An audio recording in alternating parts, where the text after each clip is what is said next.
Okay, hi guys. Thank you for coming to this talk. What we're going to try to do today is telling you a bit of how we got to ChatGPT. That's what everybody's talking about now on AI. And it's just going to be a bit of history and a bit of explanation on how it works behind the scenes, right? So let's get to what's an AI. I guess that everybody knows here that or has an idea what an AI is, but you have to think and you have to know that an AI is not an implementation or an application or a specific thing. It's more of a computer science task of investigation. It's where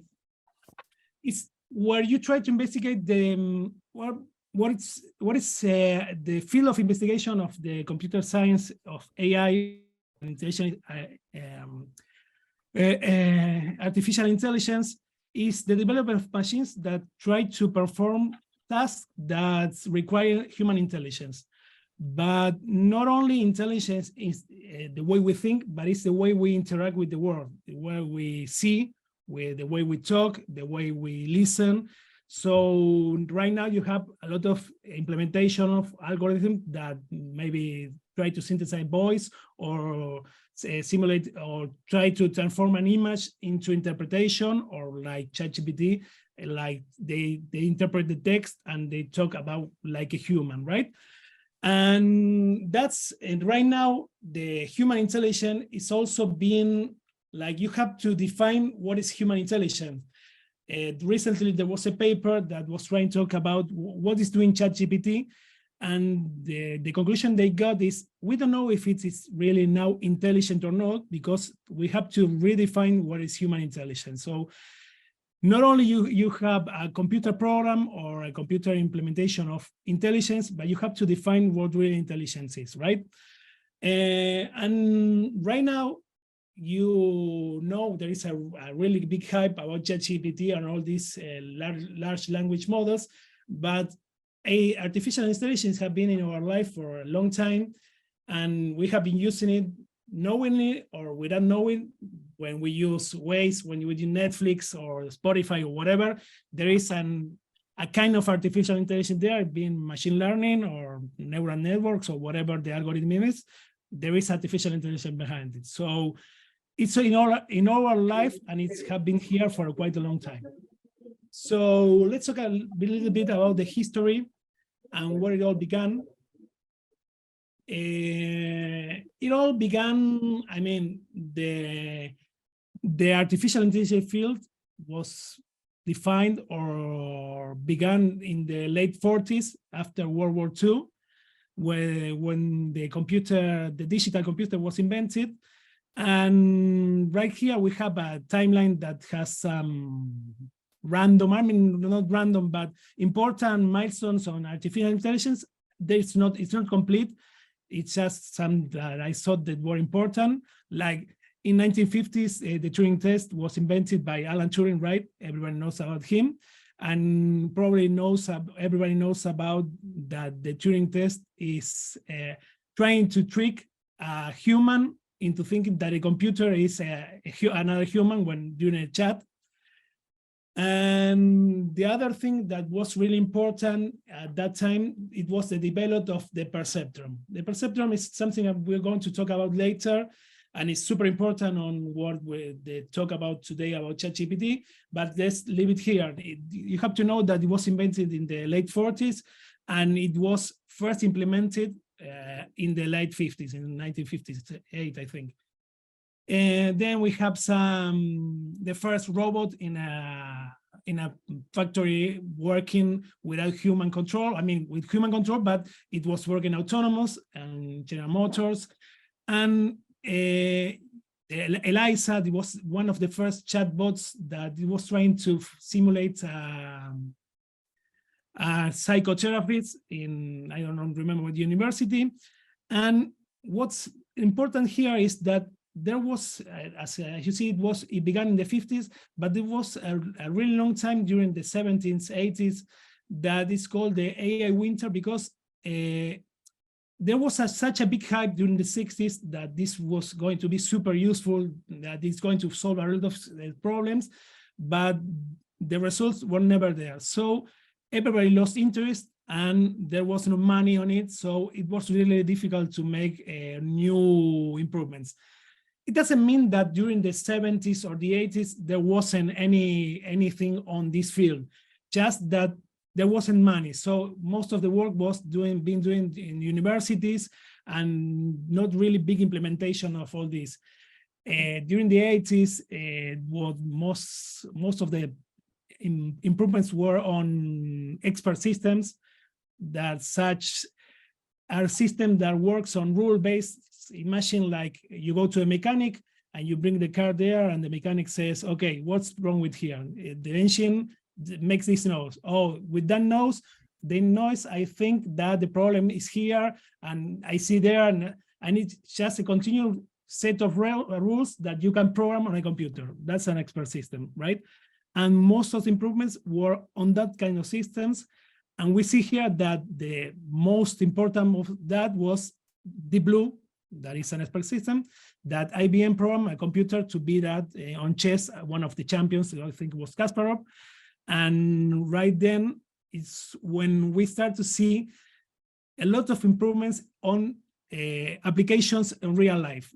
And we start with the Roomba and Siri and all stuff that you started seeing on your daily based life.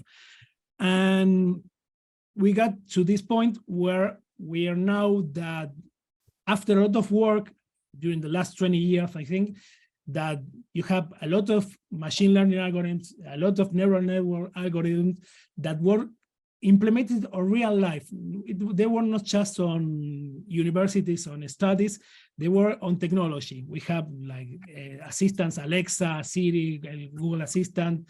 They have a lot of things that we interact day-to-day basis, right? And we get here to ChatGPT, that is like what we know now, that is like super impressive. And we don't know what's going to happen next. It might be that we start seeing really fast development, or it might be that all the hype turns into nothing and we may come to another winter. We don't know really, but we hope that it's going to be an improvement, right? So that's for the history. That's nobody cares about this, but it's nice to know.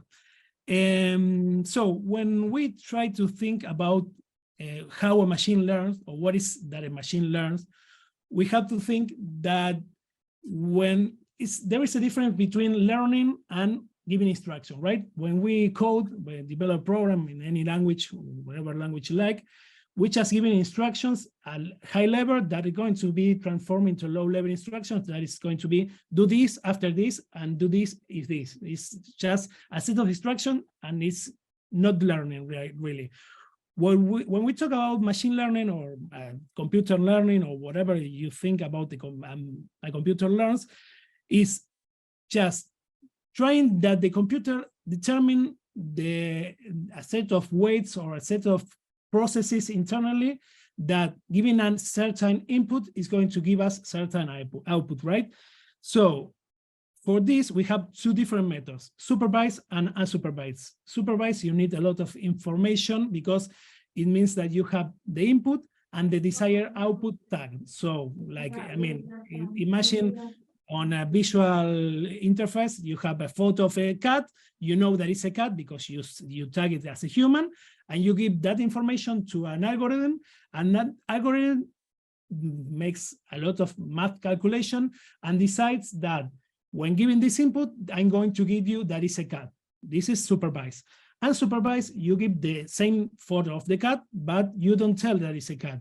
And the algorithm is going to try to find relationships and going to try to find information inside that picture or whatever you give it, and it's going to give you a result. It might not be the one you want to, but it's going to be the result you get without that tagging. It's just two different methods of making the machine learn. And that learning is just a set of weights or a set of black box. You don't really know I mean, you can know the numbers, but you don't really care. It's just a set of information get in and a set of information get out, and in the middle it's just what the algorithm decided that's going to be the process that is going to be the output that you need. So that is a machine learning. It's not a set of definite instruction. It's just let's go with the same. It's what you get when you use this machine learning algorithm is a set of weights that decide the output according to certain inputs, right? So let's go a bit more about, I'm going to let JC talk about what is ChatGPT and how it works, right? Okay, guys, thank you, Fede, for the history lesson and the explanation on how machines learn. And so with that in mind, we are going to put GPT under the microscope, right? And we are going to try to see what makes GPT tick inside, right? And what is built of, right? Like we heard that Fede told us about neural networks and the perceptron and some kind of models that we all hear those words in the media, right? But we don't know what they are and what is truly behind all of this, right? Like we know what the world is made of, like atoms and whatever we see in our primary classes and secondary classes, right? In biology, physics, and whatever. But here in this thing that we are talking about intelligence and new beings and what is intelligence, we are all seeing this black box that is ChatGPT, and somehow it's returning this text that is really human-like, but what is really inside there? Is there another person just writing all the outputs, or is it really a machine doing it? So we are going to try to shed some light on that. So we are putting here the logo of ChatGPT under the microscope. So ChatGPT, let's go. So just putting the first magnification here, we see this kind of thing that has a lot of parts, right? But for me, it's not clear enough yet to, I mean, I don't have enough information here to be talking about this, because we have to explain every step right here, right? So I will try to go as deep as we can. Here we have the transformer, so I want to know what lies behind this. And yeah, the transformer this is the transformer logo of the TV series, right? The cartoon. But actually, this is a set of apparently some balls and some calculators and some distribution here. But we are going to focus on these things that apparently are called neural networks. And we are going to go one layer, one magnification more deep into this with the microscope, because apparently these neural networks is built on by these spheres, right? So let's go in this at this level, and what we have here is what Fede told us about just some moments ago. This is the perceptron, right? This is some kind of at least at this some level is some kind of black box where we put some input and it and an output comes on the other side. This was actually developed to mimic the way that human neurons work, right? So you have some input in one hand and the output on the other hand. Just keep that in mind. That is the way that it was taught at first. But let's try to see how this thing, the perceptron, works.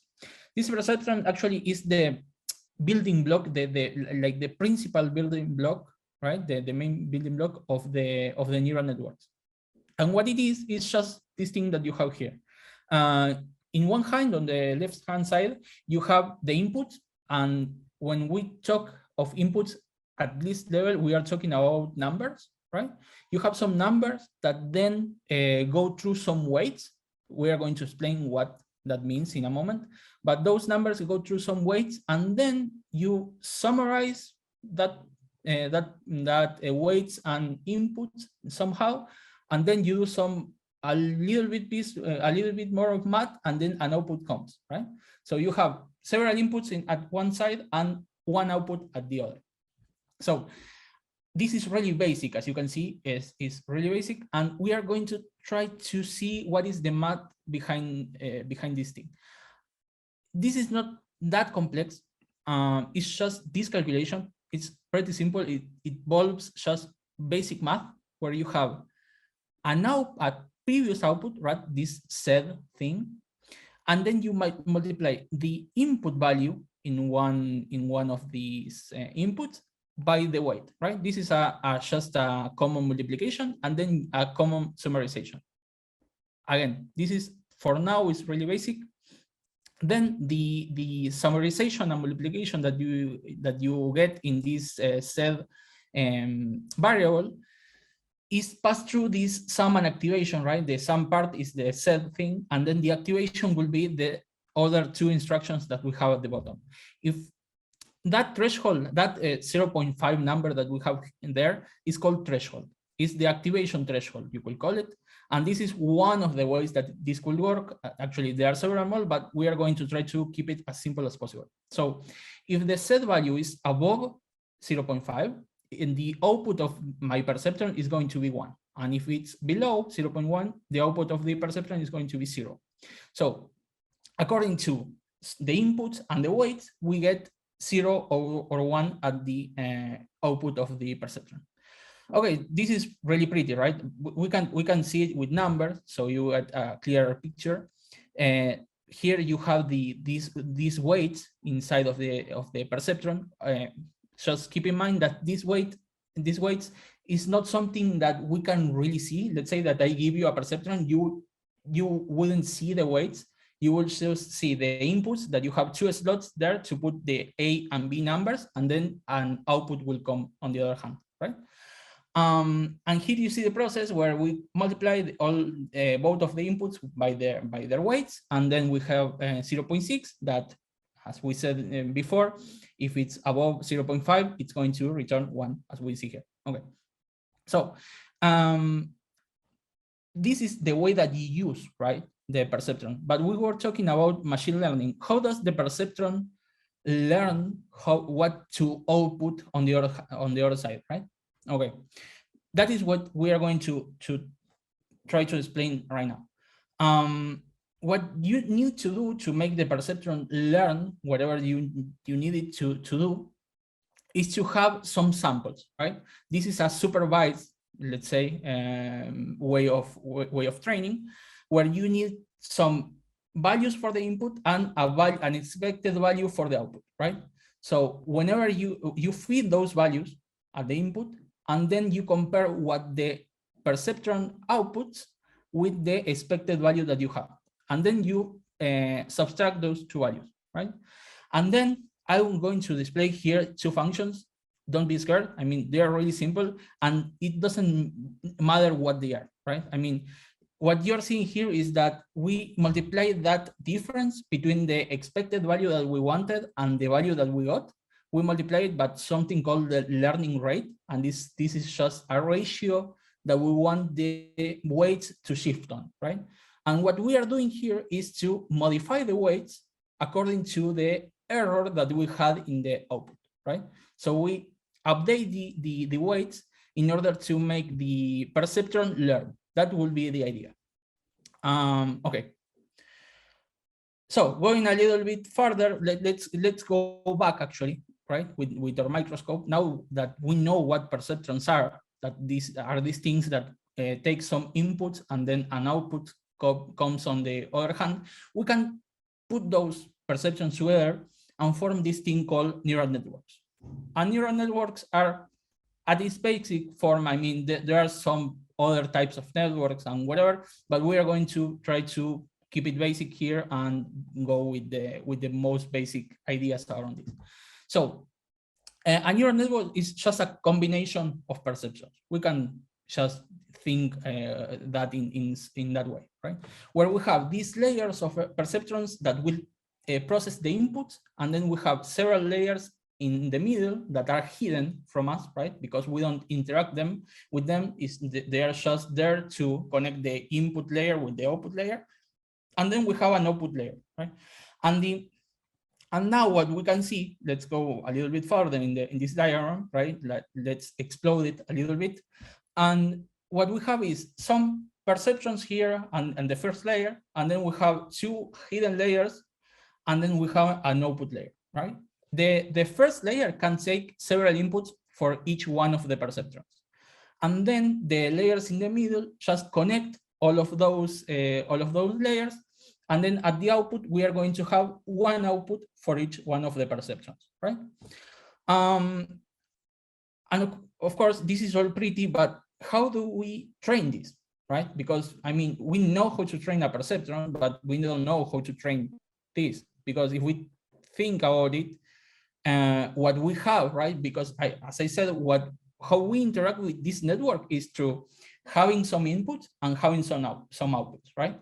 And if we want to train it, we need some inputs and some examples and the output for that input, for that given input. So whenever we try with another input that we don't have the output, we can use it, right? So the way that we train this is by some algorithm. I mean, there are several algorithms, and this was actually one of the key developments in the 60s, where they applied calculus, right, to train these networks. And the way that you train this is to apply the same principle that you do in the perceptron, where you update the weights, right?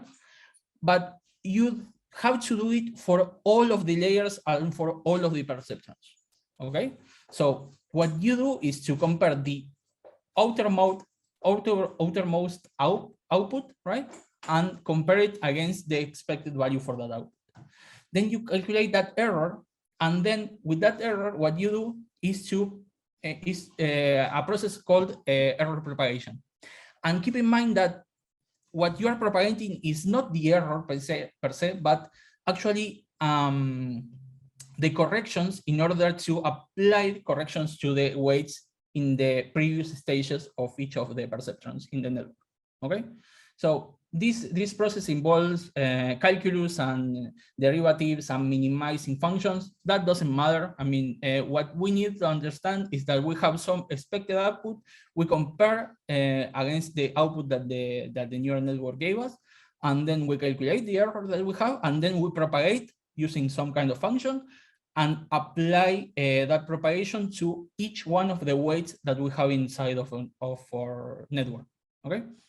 So when we call a model, right, when you hear the word weights inside a model, I mean the weights of the model, etc., it's those weights inside of the neural networks, the weights that have been trained in some piece of data that you have in the input and the output, and then you have this arrange of numbers, this big array of numbers that there are several millions of numbers, you could say, depending on how big the network is. Those numbers are what actually the network is, right? I mean, the network is not just the numbers. I mean, you also need the way that those numbers are connected, right? But that's the idea of the neural network. Okay, so let's go one magnification lower, right, with our microscope. What we saw is the perceptron, and now we saw the neural networks. And now here we are seeing the transformer network. And keep in mind something. Up to this point, we were talking about things that handle numbers now. And now we are going to start talking about things that handle some other types of data. Sometimes some numbers, sometimes can be text, sometimes can be some kind of encoding and other types of values, right? So in order to put inside of the networks those values, right, that are not numbers, because the neural networks only process numbers in its purest form, right? We need some dictionaries and also algorithms, just regular algorithms, to transform the type of data that we get in the input to something that the networks can use, right? That's why we have those calculators that will be the algorithms or the calculations that we need to apply to the inputs, and also a dictionary, because sometimes you need to transform some given value into some number using a dictionary or a lookup table, okay? Okay, so let's go a little bit deeper into this transformer network. And again, this is one of the types of networks that there are. I mean, not every language model, for example, GPT-2 was based on some other type of network, but ChatGPT and GPT.5 and etc. it's based on transformer networks. As Fede said, this transformer network was invented by Google, I believe, in 2017, maybe before. But that's the information of the paper that we have, right? I think it's called "Attention is all that we need." Okay, and the idea behind this type of transformer, this type of neural network, is that you take some input, right, that you have lying there. It can be at this moment, actually, there are still some kinds of numbers. It's not text, but we can think it not just regular numbers, but maybe an array of numbers or something more complex than just numbers. And then we adapt those numbers to something that the network can understand. And what you do with those numbers is to embed them, right? What you do is transform them in a way that the following networks are trained to understand, okay?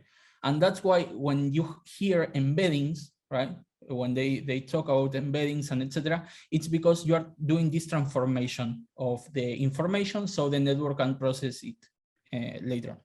Okay, so that's the first layer. And then in the second layer, we have something called encoder.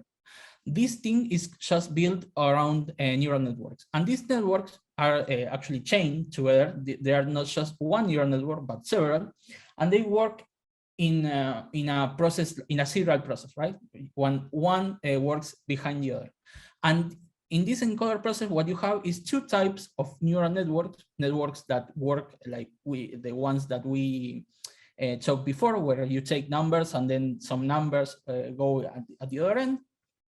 And you have two types of this attention of these networks. Something that I didn't tell you is that the network will do what it's trained to do, right? So you train the network to do some kind of task. Like you put some numbers in one end and some numbers on the other end to train it, right? Something in the input and you check the output and etc. You train it, and you train it to do some task. So an attention network and a feed-forward network that we have here in the encoder stage are two networks trained to do some tasks, and two different tasks, right? One is attention and the other is the feed-forward. I'm not going to explain what those do. Maybe Fede will shed some light on those, but what I want to explain is that what you do is to grab the information that you get in the embeddings, and then you apply these attention and feed-forward mechanisms and networks to make connections between the inputs that you have, right? And to add more value to the inputs that you have. Like, for example, let's say that you have several inputs. Let's go with text, right? You have several words. This encoder stage, what it's going to do is to add meaning to the way that those words are connected. Like because of the position or because of the exact word meaning, it's going to add more metadata to those words. We can think it in something in that way. And then what the decoder does, using the same types of network, but trained differently and arranged it a little bit differently, they will take all that expansion of the input that the encoder did and will try to lower it a bit and find find what it needs to generate, right? Using the input.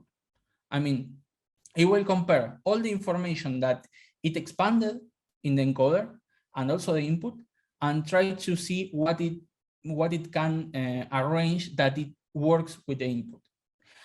And the output of that decoder is going to go to this output layer where you apply some kind of algorithm and you create this distribution of probable outputs of this transformer network. Okay, so now at this network, we don't have like an input and an output. It's just like we had in the neural network. We get some input that is not just numbers, is something a little bit of a higher order. When we talk about LLMs in a bit, it's going to be a little bit more clear. And what you have at the output is just a distribution of possible outputs. It's not just an output, but a distribution of possible outputs. Okay, so let's crank our magnification a little bit lower, and we are going to see again the LLMs. Here we can see the transformer at the middle, what we were talking right now.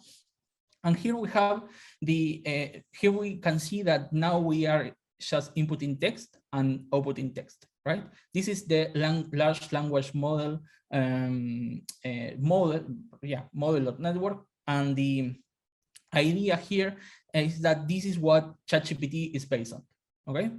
So let's go a little bit inside of this. And what we have here is that we have this text input, right? That we have to process it. Let's say that we have some kind of a string that we want to process, like whatever you input, for example, in ChatGPT, like a sentence or whatever. And then you have to process that data, right? Because that data, as we said before, we cannot put it just in the transformer network or in a neural network, and then we get text at the other end. We have to process that into something that the transformer network can use. So the way that we do that is to, for example, split that text into words, and that process is called embedding, right? Like we said before, you have to do this at this stage also. For example, let's say that you have 3 words, you can split that into words. Some other kind of embedding is to split those words in some subwords, like syllables, for example, or you can also split them into characters, right? Then some kinds of algorithms applies, and instead of sending words to the transformer network, what you send is an array of numbers representing those words, okay? So what you do in the first step is to grab the text, process it somehow, and then you get numbers. And then those numbers, of course, those numbers are vectors, right? What we call vectors or arrays of numbers. But let's keep it simple. They are just numbers arranged in some way, and we send them to a transformer. We explain what the transformer does. So the transformer takes those numbers, and then at the end, we have this distribution matrix of the possible outputs, right? But with that distribution of numbers of possible outputs, we cannot do anything, right? We cannot build the text output yet. What we need is this decoding algorithm. And this decoding algorithm, what it does is to iterate over that distribution of possible values, and tries to build, right, the output of the transformer network, right? So using the distribution of values that the transformer network gave us, the decoding algorithm does kind of like a loop, right? And tries to guess what is going to be the next word. And of course, the process is not like, because the distribution is a distribution of numbers now, right? So it has to pick what is the next number, you could say, we can take it something like that, and then it has to translate that number into some kind of token, some kind of embedding, and then translate it into a word, right? And all of that is handled by this step of the decoding. Okay, so that's more or less how ChatGPT works, right? You have some text, it passes through these embeddings, then you have the transformer. The transformer uses algorithms and also uses neural networks, and the neural networks are built by this thing called Perceptron, invented in the 60s, that uses just numbers and regular math to calculate these weights and etc. And then you get a little bit farther back, right? You go back, and then you have this decoding algorithm that grabs the possibilities that this transformer build, and then you build back the text. it seems really complex, but when you see it, right, all the steps, it's what you actually have is just numbers working there and somehow creating these text outputs.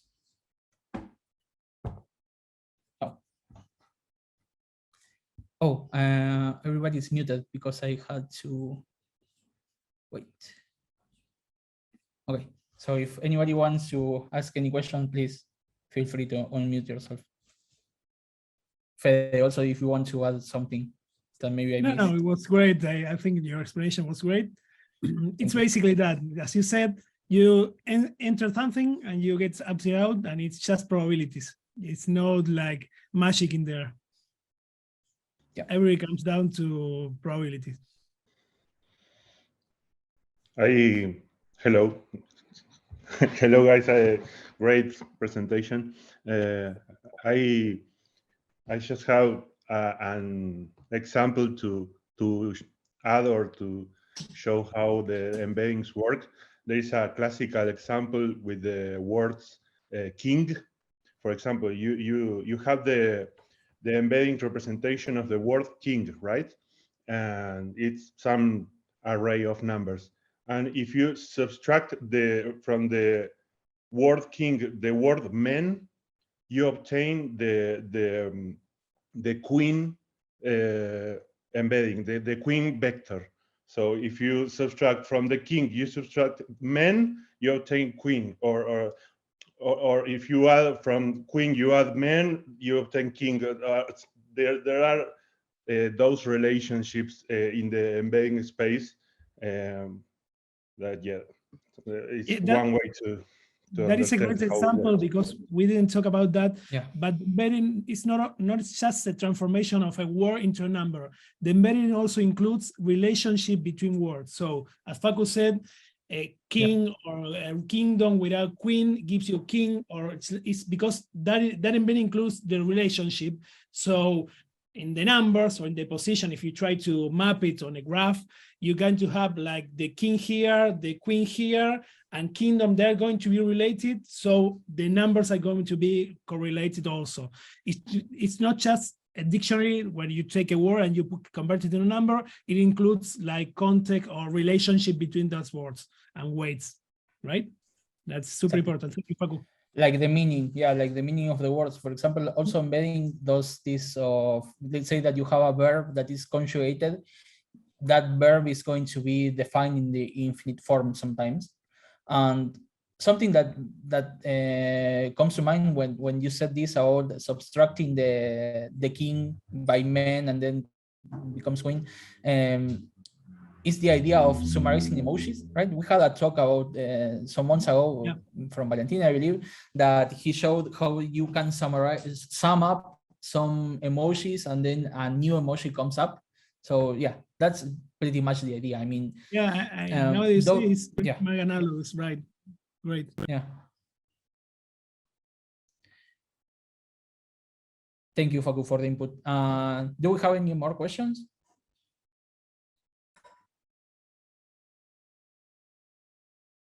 Maybe we left them speechless. Yeah, every guy got lost on the math. Yeah. We try to make it as simple as possible. I actually wanted to, at first, some weeks ago, I wanted to build some kind of JavaScript code to train a perceptron, right? But yeah, maybe that was too much, right? We wanted to make it as simple as possible to everybody to get it without going deep into math. Like, for example, the backpropagation algorithm, you can, for example, show the equations, how you calculate that propagation of corrections to each of the weights. But yeah, that's not needed, right? What we wanted to show you is that behind all of this, behind all the curtain of ChatGPT, what you have is just some algorithms that do something, and then at the core of it, there are just numbers, and that